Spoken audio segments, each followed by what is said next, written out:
तो आज हम बात करने वाले हैं पेनेलोपी डगलस के मशहूर डार्क रोमांस नॉवल करप्ट के बारे में। चलिए इसकी अंधेरी, उलझी हुई और नशीली दुनिया में उतरते हैं।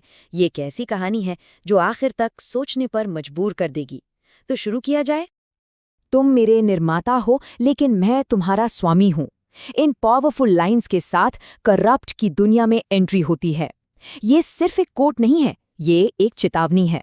ये हमें सीधे सीधे पावर, कंट्रोल और बगावत जैसे थीम से मिला देता है, जो पूरी कहानी में धागों की तरह बुने हुए हैं। समझ लीजिए कि ये आने वाले तूफान के लिए एक तैयारी है। तो हर अंधेरी कहानी की शुरुआत एक साये से होती है ना?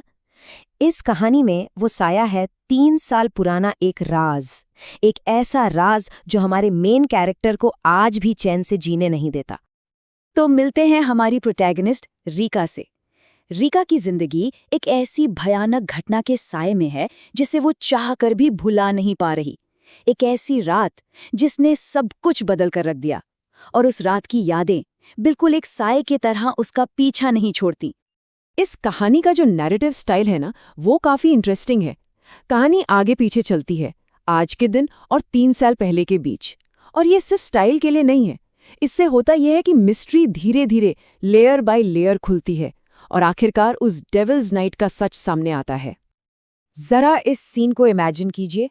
रात का अंधेरा और 3 नकाबपोश लोग खिड़की के बाहर एकदम खामोश बस घूर रहे हैं।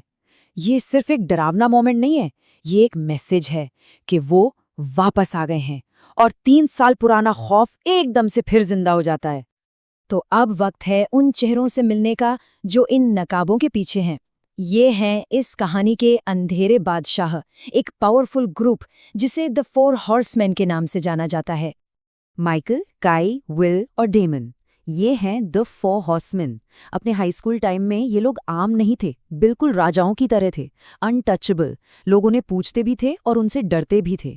जब वो रूम में एंटर करते थे ना, तो पूरा माहौल बदल जाता था। एक अलग ही पावर फील होती थी उनके आसपास। तो इन किरदारों की इंटेंस दुनिया को फील कैसे किया जाए? इसका जवाब है म्यूजिक। इस नॉवेल का जो पूरा तनाव और बेचैनी भरा एटमॉस्फेयर है, वो इसकी ऑफिशियल प्लेलिस्ट में साफ झलकता है। और ये म्यूजिक सिर्फ बैकग्राउंड स्कोर नहीं है, ये तो इन किरदारों की रूह की आवाज है। जरा इन गानों के टाइटल्स पर गौर कीजिए। Corrupt, the devil in I, devil's night. सिर्फ ये नाम सुनकर ही अंदाजा हो जाता है कि कहानी का वाइब कितना विद्रोही, खतरनाक और आक्रामक होने वाला है। ये गाने सीधा उस अंधेरी दुनिया में खींच लेते हैं। तो अब कहानी एक ऐसे मोड़ पर आती है जहां खेल के नियम बदलने वाले हैं, जहां शिकारी को चुनौती देने का फैसला करता है। यहाँ हम रीका का एक जबरदस्त ट्रांसफॉर्मेशन देखते हैं। एक डरी हुई विक्टिम से वो एक प्लेयर बन जाती है, जो उन्हीं के खेल में उन्हें चैलेंज करती है। अब वो सिर्फ बच नहीं रही है, बल्कि पलट कर वार कर रही है, और शायद इस खतरनाक खेल को एंजॉय भी करने लगी है। और इस बदलाव के पीछे की जो चिंगारी है, वो है माइकल की ये लाइन, तुम जो हो उसे अपनाओ और माफी मत मांगो, इसे अपनाओ वरना ये तुम्हें अपना लेगा। ये सिर्फ एक एडवाइस नहीं है, ये इस किताब की फिलॉसफी है, और यही वो पर है जो रीका को हमेशा के लिए बदल देता है। इसके बाद रीका को आज़ादी भागने से नहीं मिलती, बल्कि उस पूरे केओस में सीधे कूदने से मिलती है। वो डर से मुंह मोड़ने की जगह उसे गले लगा लेती है और अपनी असली ताकत को पहचानती है। तो जैसे जैसे रीका ताकतवर होती जाती है, अतीत के राज और भी गहरे होते जाते हैं, और अब वक्त है उस धोखे के सामने आने का जिसने इस पूरे खेल की शुरुआत की थी। तो सबसे बड़ा सवाल, असली विलेन आखिर था कौन? क्या वो हॉर्समैन है जो रीका को परेशान कर रहे हैं, या फिर पर्दे के पीछे कोई और है जो सारे धागे खींच रहा है? और सच काफी चौंकाने वाला है। असली धोखेबाज कोई और नहीं, बल्कि रीका का उस वक्त का बॉयफ्रेंड और माइकल का भाई ट्रेवर था। हाँ, उसी ने वो वीडियो लीक किए थे जिसकी वजह से हॉर्समैन के दोस्तों को जेल हुई। मतलब उनका सारा गुस्सा गलत इंसान पर निकल रहा था। इस एक सच के सामने आते ही कहानी की पूरी तस्वीर ही बदल जाती है।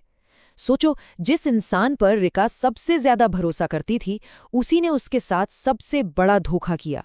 अब विलन कौन है और विक्टिम कौन, ये सारी लाइनें अचानक से धुंधली हो जाती हैं। तो जब सारे राज खुल जाते हैं, झूठ की दीवारें टूट जाती है, तो उस मलबे के ऊपर एक नए, एक अलग ही तरह के रिश्ते की शुरुआत होती है। कहानी का क्लाइमैक्स क्रिस्ट परिवार की यॉट पर सेट है, जहां सच, झूठ, नफरत और प्यार इन सबका एक खतरनाक टकराव होता है, जिसका अंत ट्रेवर की मौत से होता है। और इस पूरी तबाही के बाद बच जाते हैं सिर्फ रिका और माइकल। अब उन दोनों को उस केओस और साझा अंधेरे से बने भविष्य में अपना रास्ता खुद ही बनाना है। और ये कोई टिपिकल लव स्टोरी बिल्कुल नहीं है। यहाँ दो टूटे हुए लोग एक दूसरे को जोड़ते नहीं हैं, बल्कि एक दूसरे के अंधेरे को, उनकी डार्कनेस को अपनाकर आज़ादी पाते हैं। उन दोनों ने एक दूसरे को करप्ट किया है और इसी करप्शन में उन्हें एक अजीब सा अनोखा प्यार और जुड़ाव मिलता है। और इस पूरी कहानी को हम माइकल के इन शब्दों के साथ खत्म करते हैं। मैंने खुद से 1000 बार पूछा कि हम यहाँ कैसे पहुंचे। वो कहती कि ये डेविल्स नाइट थी। एक रात का खौफ कैसे जिंदगी भर के एक करप्टेड प्यार में बदल गया। यही सवाल ये कहानी अपने पीछे छोड़ जाती है।